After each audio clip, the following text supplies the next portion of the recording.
We're very snooty and selective when we have guest speakers in, and we feel like we had a really special person that we wanted to share with you today. My friend Mario Duque is a field representative of the network of churches that we are a part of, which is called the Assemblies of God. We have 14,000 congregations in the United States, and around the world, about 1% of the world's population is involved with one of our churches somewhere in the earth. The most important thing about our network is that 5 years ago, 11% of our churches did not exist. We are starting new churches left and right. I mean, by the hundreds, and that's kind of my part of things. You guys loaned me a little bit to that initiative there. And that's what brought 360 Church into existence, was that church planting impulse. Now, Mario works with the organization that sponsored us to be in Berkeley, and his job is to actually go out and spend time with people in these new church startups. And really, he's a pastor to all of those innovators and entrepreneurs that went out and started these different congregations. And he has a real helicopter view of what's going on out there that I think is really a unique thing. So we were so honored he could be with us this weekend and asked him to come and to share with you this morning. So let's give Mario a big welcome. Give him a 360. Once upon a time, that's a great way to start, isn't it? Once upon a time. It lets you know that there's a great story following, one which will probably end with, and they all lived happily ever after. Once upon a time.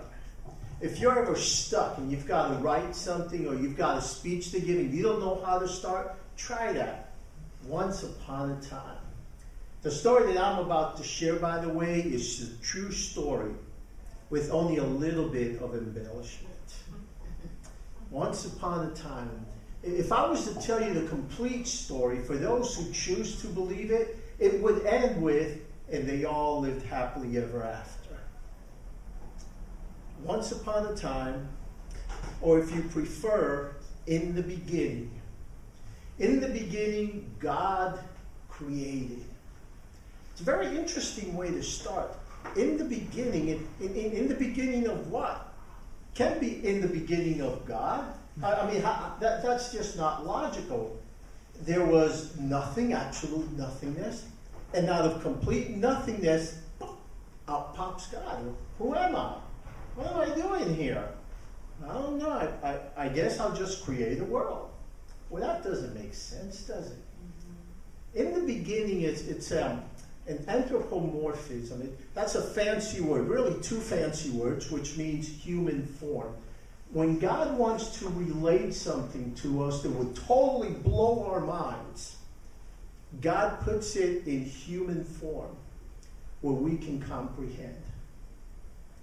In the beginning, God created everything that we could possibly comprehend. Everything that our limited three-dimensional minds can grasp. God created that in the beginning.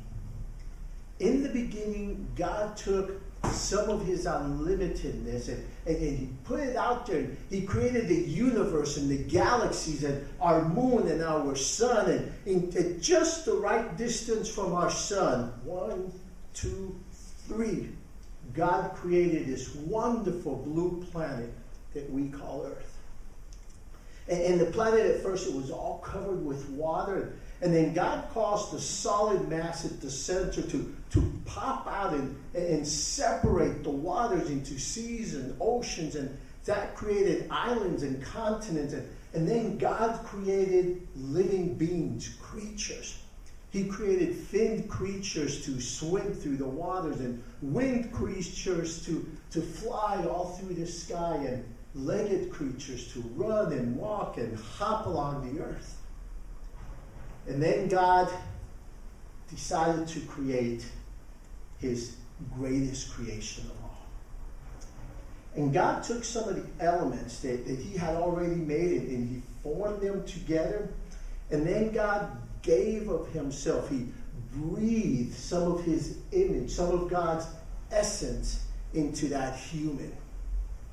And the human came alive. Now, God called the human Adam, which is a word that could also be translated human.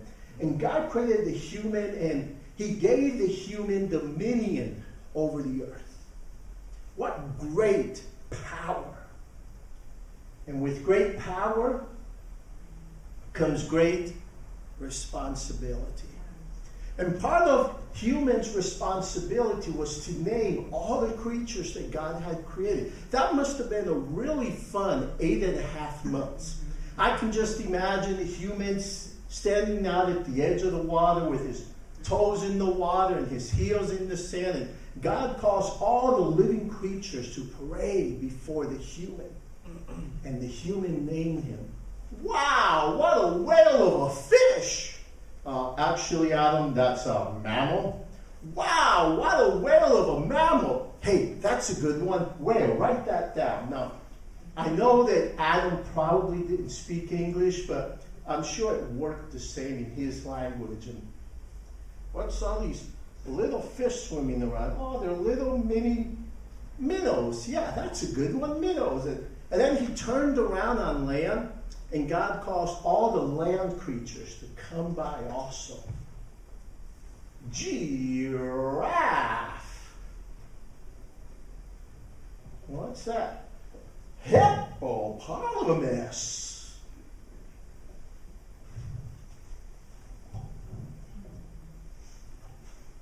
Ant. Who's this? Oh, hey, little fellow. Come here, I won't hurt you. Yeah, good fellow. Oh, you want to smell me? Go ahead. Oh, you're such a friendly fellow. Yes, you are. Yes, you'll be my best friend. Oh, what a good dog. That's it, good dog. Now, you go out and play with the other animals. I'll play with you later. And what have we here? Cat. What a grumpy feline. Probably didn't get his McMuffin today or something. Somebody should lock that one up in the bathroom with a box of sand. And all the animals came by and they paraded by, and a suitable, proper companion was not found for the human. And God spoke, and God said, it is not good for the human to be alone. Now, that's interesting there, because I've always wondered, well, who was God speaking to when he said that? And at first, I thought, well, God was speaking maybe to the angels or other heavenly creatures, but that wouldn't make sense, because that would come across as God saying, I created all these different creatures, and not one of them was found to be suitable for the human. Boy, I really didn't see that one coming. Anybody have any ideas what I should do now? Well, that didn't quite make sense. You see, this is kind of another anthropomorphism. When God said it is not good for human to be alone, God was speaking to the human. He was trying to relate something to the human that, hey, it is not good for the human to be in isolation. Yale University just came out with a study, and they found that people who are isolated have the same health problems or similar health problems to someone who smokes 15 cigarettes a day or is an alcoholic or is obese. It is not good for humans to be alone. And so God spoke that to the human. He says, human, it is not good to be alone. And Adam said, you know what? Let me sleep on that, God, and we'll talk about it later. And God caused a great sleep to come on the human. And God took the human and divided the human into two equal parts. Different parts. Viva la difference. God divided the human into two equal parts. And they woke up, and God said, now go out and make more humans so that there can be a community. Now, if the story was to end there, I could conclude now by saying, and they all lived happily ever after. But there was another character there in that country that we call a garden. There was an enemy. And the enemy was a very tricky con person. And the enemy at one time had tried to steal God's glory, God's place. And when that didn't work out, he set out to steal God's creation, or to try to destroy it, or to kill the human. And the enemy was able to trick the humans into turning against God and rebelling against God. And when that happened, some of the image of God that God had placed in the human, some of that image became damaged. And it wasn't just the humans that were damaged. All of nature became damaged. And so we have three main characters in our story. And each one has a very different nature. You see, the nature of the devil is to steal. Try to steal God's glory. And he'll come into your life and try to steal what you have. And he'll come with a con job. Hey, try a sip of this. Try a toke of this. Pop one of these. Shoot some of this. It'll make your life better. And for those who have tried it, many have found it and still making their life better, it has destroyed whole parts of their existence. And the enemy will come and say, hey, go ahead and take it. No one will notice. You won't get caught. You'll get away with it. It will improve your life. And for many who have done that, what they found is instead of improving their life, it has stolen 3 to 5 years of their life. The nature of the devil is to steal. Now, the nature of humans is to keep stuff. That's why we get frustrated whenever we lose anything. And it doesn't matter what it is. You could be at a restaurant and you lose a napkin. And where's my napkin? I just had it. It was right here a second ago. And it bothers us because our nature is to keep. One of the first things that a small child learns to say is, mine. Mine, it's mine. And it doesn't matter how much stuff they have. It's mine, because that's our human nature, to keep. Jesus told the story about a wealthy man who had lots of stuff. And he had a really good business quarter where he just got a lot more stuff. And he couldn't keep it all. So he said, I know what I'll do. I'm going to build bigger barns. And I'm going to get some more silos. And I'm going to go out and buy some safes so I can keep all my stuff. And God spoke to him and said, you fool, you're going to die tonight. And then what's going to happen to all your stuff? The nature of the enemy is to steal. The nature of humans is to keep. The nature of God is to give. Way back at the beginning, God took from his unlimitedness and he gave it to create the world. And God took some of his image and he gave it to create human. And even when humans turned against God and damaged that image, while we were yet sinners, God loved us so much that he gave his son Jesus Christ as a way to fix that image that's been damaged. The nature of God is to give. And when we give, we partake in the nature of God. That image begins to be restored. And that is why when we gather together like this, we have an opportunity where we're able to give finances. That's our most basic currency in human society.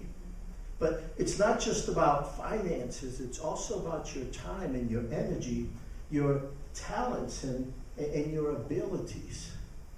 When we give, we partake of the nature of God. Now here's something we need to understand about giving. You cannot give in isolation. You can't really give gifts to yourself. You like my shoes? I gave them to myself as a Father's Day gift last year.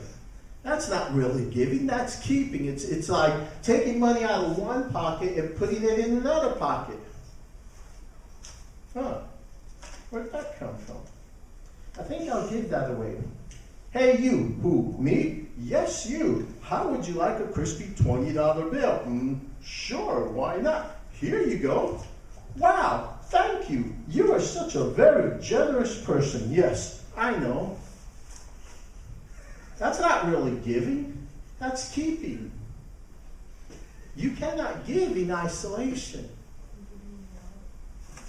Hey, $20 bill. Hey, you, how would you like a crispy $20 bill? You got to come up and get it. There you go. You're very welcome. See, that's giving. You cannot give in isolation.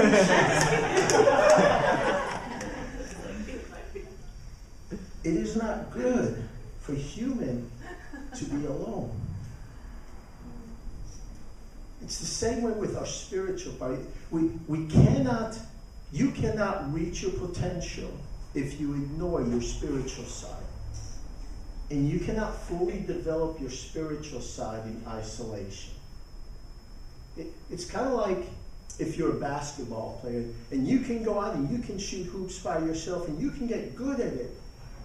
But something happens when you actually play basketball with other people. It takes your game to a whole nother level. Same thing happens spiritually when we come and when we gather together and we give of our talents and our abilities to one another. It takes us spiritually to another level. And we call these gatherings church.